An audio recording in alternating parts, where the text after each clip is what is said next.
E o nosso programa Em Foco está de volta para você ligado aqui na tela da Rede Premium TV. Aqui você é sempre bem-vindo. Aqui tem um oásis de conhecimento, de sabedoria e sempre uma pauta com muita alegria, trazendo para você o conhecimento do dia a dia. César, está à vontade aqui no nosso programa? Opa, como se estivesse em casa. Que ótimo. O César Custódio, ele é um musicista de primeira linha, de primeiro escalão. Há 37 anos ele está dentro da carreira musical, ele é delegado da Ordem dos Músicos do Brasil e também é maestro. Além disso, é escritor, professor e palestrante na área. César, a gente, antes de terminar o primeiro bloco, estava falando a respeito da valorização da área, né? E você falava com a gente sobre a importância do músico ter a carteirinha da OMB. Eu queria que você falasse um pouco para o nosso telespectador a importância do cidadão dar o devido respeito e valor para o profissional da área. A questão é muito simples, né? Às vezes as pessoas me perguntam como que vai fazer para que a sociedade veja o músico como uma profissão séria. Eu digo, é muito simples. Você vai no cinema e manda tirar a trilha sonora. Se você está com a sua família e tem duas pizzarias para você ir, uma tem um rapaz com violão ou no piano, uma música ao vivo acontecendo, o outro não tem nada. Em qual que você vai? Entendeu?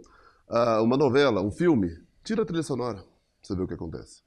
Então as pessoas só vão começar a perceber e valorizar o músico quando ele estiver vendo que sem a música é de um jeito, com a música é de outro jeito. O que vai dar mais prazer para ele, com ou sem a música, né? Mas enquanto for uma coisa comum, e como eu te falei, enquanto o próprio músico não se autovalorizar, ele não pode esperar que a sociedade valorize. Não, porque a sociedade é meio ignorante nesse papo, né? Eles não têm noção, como é uma coisa comum, acho que qualquer um faz. E música não é qualquer um que faz, não. Eu digo sempre que o músico ele já nasce pronto. Você vai lapidar ele ou não, mas o músico já nasce pronto. Então não é para todos. Sem dúvida. É isso que eu digo. É como se fosse assim um instinto, uma coisa que ele soubesse que ele precisa chegar até lá, né? Exatamente. É uma coisa que fica ali dentro até ele descobrir. Até descobrir.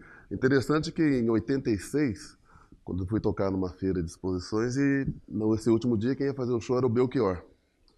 E conversando com ele, ele falou, olha, meu pai, quando a gente veio para o Rio de Janeiro, meu pai queria que eu fosse doutor. Né? Porque quando eu falei para ele que eu ia ser músico, ele viu o Tom Jobim tocando. Ele queria ser músico, o pai dele falou, não criei filho para ser vagabundo, criei filho para ser doutor. Então aí ele estudou, fez a medicina, pegou o diploma, papai, seu diploma, agora eu vou cantar. Essa foi ótima. Entendeu? E você vê que Deixa eu ser vagabundo agora. agora deixa eu ser vagabundo. O próprio Sócrates, lembra? Só que o negócio dele era futebol, o cara era médico, e daí? O negócio dele era jogar bola, deixa ele jogar bola. Sem dúvida. Mas a música ainda tem essa discriminação. Por incrível que pareça. César, fala um pouquinho pra gente, quem está em casa, do seu projeto, da sua ONG, que a gente deu uma pincelada ali no primeiro bloco, e eu fiquei muito interessado, que é o projeto Jubal, é isso? Isso. Esse projeto ele existe desde 2001.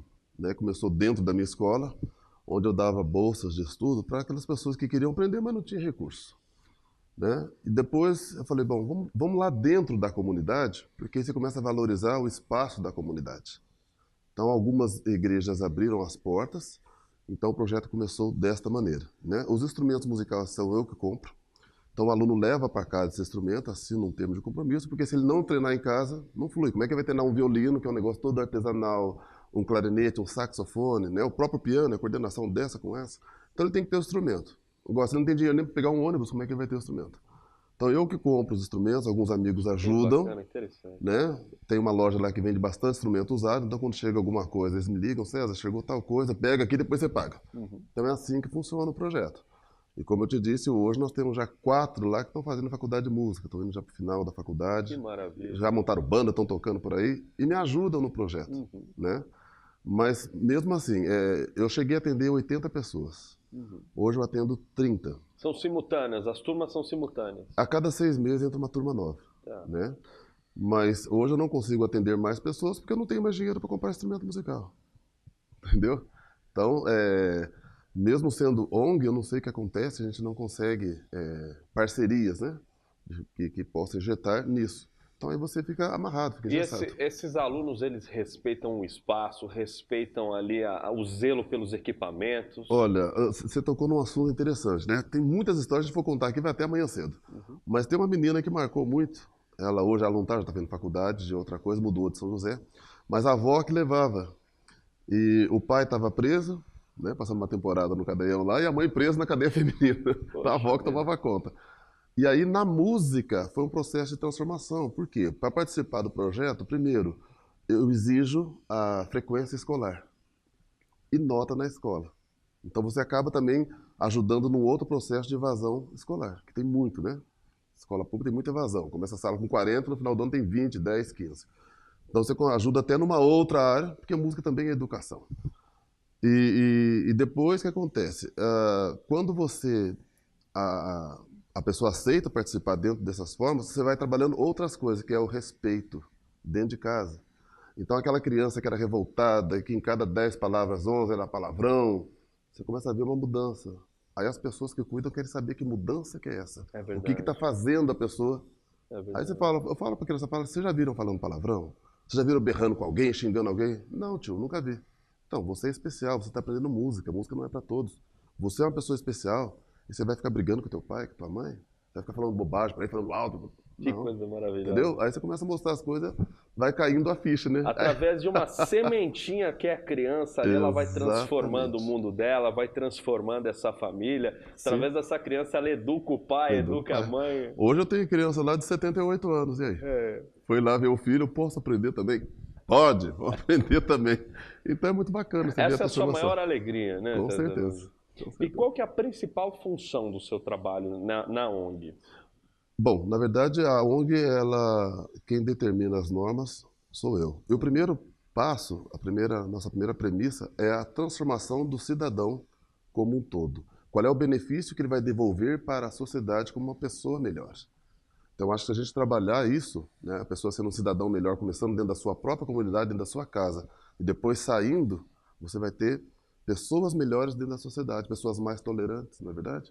Pessoas mais compreensivas e pessoas equilibradas emocionalmente, porque a música é equilíbrio. Eu ia falar missão, falei função, mas você já respondeu. César, eu queria ver com você também agora.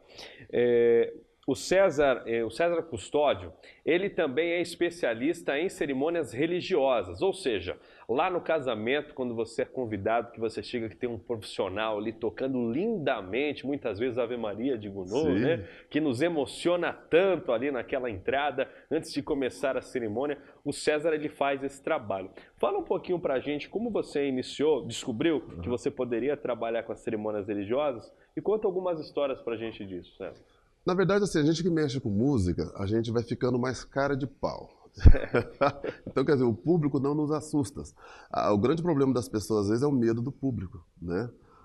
Uma vez eu vi uma entrevista com o Milton Nascimento, né, sobre ele, e por que ele usa Ray-Ban até em lugares fechados. Porque ele tem uma dificuldade danada de olhar para a cara das pessoas, de encarar o público. Então ele se esconde atrás do Ray-Ban. Às vezes está conversando com ele, está olhando para o pé. Eu estou olhando para a fechadura, entendeu? Então, como a gente não tem esse problema, então essa comunicação com o público é tranquila, entende? E aí então você toca, porque se você ficar travado, você vai passar isso para o instrumento, entendeu? Aí vai sair ruim, vai desafinar, vai errar a nota, não tem como. Vai gaguejar na hora de falar, então você tem que ter primeiro essa interação, né? Isso aí é com a pessoa, tem gente que precisa fazer curso para isso, tem gente que já nasce cara de pau, que nem eu. E negão não fica vermelho. E negão não fica vermelho. Então... disso daí já tá... Exatamente. E o que aconteceu nesse tempo que você toca? Assim, quantos anos mais ou menos em casamento? Há 38 anos que eu toco em casamento. 38 também? Também. Então, quer dizer, desde o início da sua carreira você já estava ali na cerimônia. Você tocar em casamento de vizinho, né? Papá ganha uma camiseta, depois você vai profissionalizando. Primeiro a gente faz para ter material. Isso. Né? A gente da área artística aqui é assim, a gente faz para ter material. Isso. Depois a gente... Aí depois a gente começa, opa. Então agora, né, como é que faz? E como é que... Conta pra gente algumas histórias aí, engraçadas ou nem tanto engraçadas assim? Então, tem várias, né? Mas teve uma que marcou bastante, que foi um casamento que o padre desapareceu. Chegou a noiva, chegou todo mundo, a gente lá tocando e cadê o padre, rapaz? E foi na época daquele padre que sumiu no balão, lembra? Lembro. Aí o pessoal começou a você brincar. Que tava lá nesse casamento. O pessoal falou, será que é o padre que sumiu no balão? Aí a mãe da noiva falou, olha, César, eu sei que você também sabe fazer cerimônia, dá pra você quebrar o galho, os convidados tudo aqui, como é que a gente faz? Falei, tá, tranquilo. Aí um dos músicos que tocava violino também tocava o piano. Falei, assume o piano aqui que eu vou assumir lá na frente.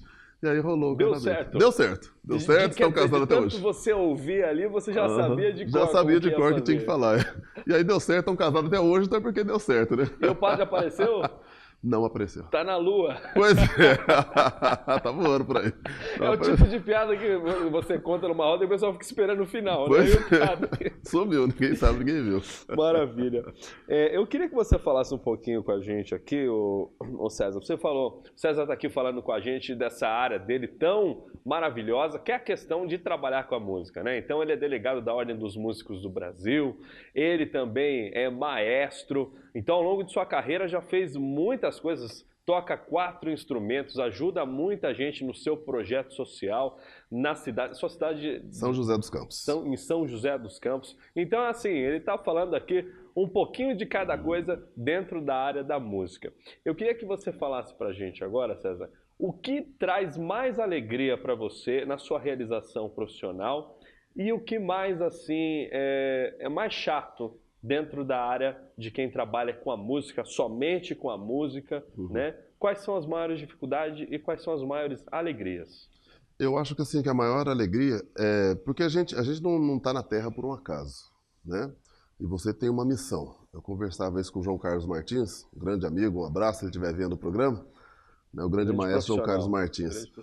E ele comentava comigo exatamente isso também. A gente não está na Terra por um acaso, e se você tem o dom da música e passar esse legado, porque também se eu tivesse esse dom e deixasse comigo, e daí? Daqui a pouco eu morri, acabou, quem foi o César? Ok. Mas não, mas hoje, se eu não estiver mais aqui amanhã, pelo menos eu deixei esse legado. Então isso nunca vai parar, isso vai continuar, são ramificações que vão indo.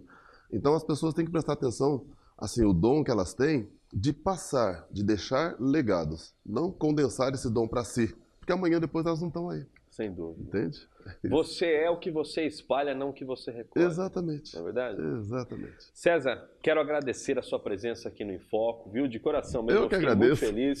E você é a humildade em pessoa. Imagina, agradeço. A humildade é a realeza sem coroa e você se enquadra nesse perfil. Muito obrigado. César esteve aqui conosco falando a respeito desse mercado tão importante aqui no nosso país, no mundo, e não só falando de mercado, mas enfim, falando desse dom que é para aqueles que tocam e também a alegria para aqueles que ouvem, que é a questão da música. César, aonde que o nosso telespectador te encontra, se de repente quiser te contratar, ou de repente quiser uma consultoria, ou encaminhar alguém para o seu projeto social, ou dar uma ajuda no seu projeto social? Isso, o mais prático e o mais fácil é entrar no Facebook, Projeto Jubal, com J, né? Me perguntaram por que chama Projeto Jubal. É porque na história bíblica, o primeiro músico que aparece na Bíblia, lá em Gênesis 4, 23 ou 21, é Jubal. Esse era pai de todos que tocavam harpa e flauta, que eram os instrumentos que tinha na época. Entendeu? Então, por isso que eu coloquei esse nome. Mas só entrar no Facebook e colocar lá César Custódio, né? Que vai me achar, ou lá, ou Projeto Jubal, que vai me encontrar lá. Telefone, tudo 12, lá. Tá tudo lá. Mas só colocar 12 91 23 42 71, tá lá.